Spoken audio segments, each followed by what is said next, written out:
The HD rumble in these little things, and even in this big thing, may seem like something small to the average eye, but I personally think that it's something that works incredibly well for games especially like Mario Kart.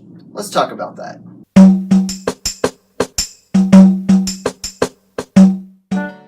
What's going on, everyone? Linkachu64 here. So, when Nintendo announced HD Rumble for the Nintendo Switch back in the Switch digital event in January, it seemed like it came with a lot of mixed reactions. A lot of people were excited by the premise of being able to tell the difference between how many ice cubes were inside of one of the Joy-Cons. That's how they presented it at the time. Whereas others were kind of skeptical, I being in the latter group.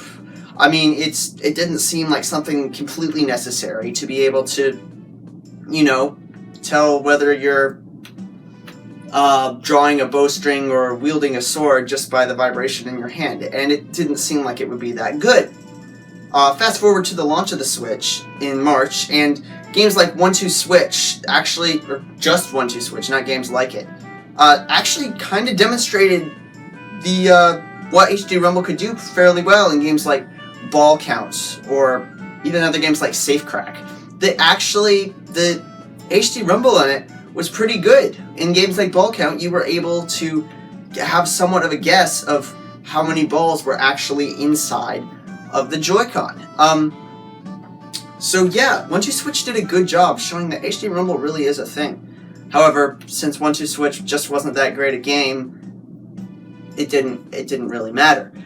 Breath of the Wild, in the meantime, which is the main reason that pretty much anyone needed to get a Switch at launch, it didn't come with HD Rumbles simply because originally Breath of the Wild was meant for the Wii U, and Switch was kind of seen as an afterthought, and by the time that they came out with the Switch version, it was too late in development to add in HD Rumble.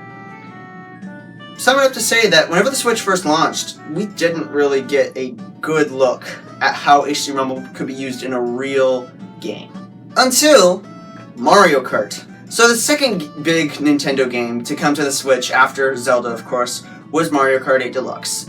And it was greeted with very good reception and a lot of sales. I think it's actually outselling the Wii version, which is the top-selling version of all time up to this point.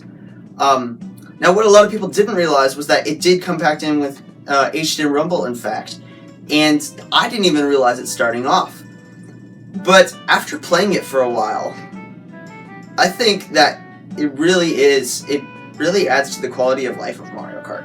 I think a lot of people can agree with me in saying that a lot of the times Mario Kart can be somewhat of a rhythm game.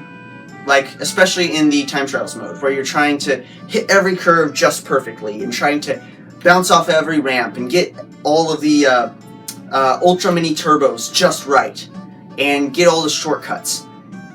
And in that sense, it really can feel like a rhythm game at times. And I think it's this rhythm aspect that really makes the HD Rumble stand out in Mario Kart so well. Because with the HD Rumble, each vibration and each jump and each drift and each interaction actually feels different in the palms of your hand. If you jump out of water in one of the water levels and head back in, you'll get a slight vibration and feel it. If you jump over a ramp, you'll feel it. If you land a drift just right, you'll feel it in your hands. And it's looking for this rumble, the certain rumble that you can always feel in your hand, it makes this satisfying click in your head, subconsciously, that always pays off whenever you do the right thing. For every ultra mini turbo that you pull off, you get a nice long, and for every jump that you go off of, you get a nice little, and it's right there in the palms of your hands. This is an especially rewarding feeling with something like the Joy-Con, which have much more powerful HD Rumble than the Pro Controller does. Which is unfortunate in my opinion, because the Pro Controller is such a comfortable controller. And to have it kind of be a little bit compromised by a lesser rumble is a little bit unfortunate in my opinion. My suggestion is that whenever you're playing Mario Kart 8 Deluxe, if you haven't done this already, try playing it with the Joy-Cons separated sometime. Really, give it a try. It really adds to the entire experience. You know, I'll be honest, I never thought this would be something I'd talk about. I never did. I never thought that I would be talking about how the rumble in your hands adds to the texture of the game. Because really, I don't think the rumble of a game has ever felt this good before. And I honestly, after playing Mario Kart 8 Deluxe this way, I'm really looking forward to seeing how other games can do this, especially actual dedicated rhythm games. Like really, think about that. Think about a game like Rhythm Heaven. Rhythm Heaven is a game that's designed completely around, well, rhythm and getting your timing just right. And I think if they put this on the Switch and they added in the HD Rumble feature, I would be in heaven. I would definitely be in Rhythm Heaven. It really feels just that good whenever you get that satisfying rumble, the exact rumble that you wanted. And it really is just a subconscious change that I don't think anybody expected to happen. Well guys, what do you think?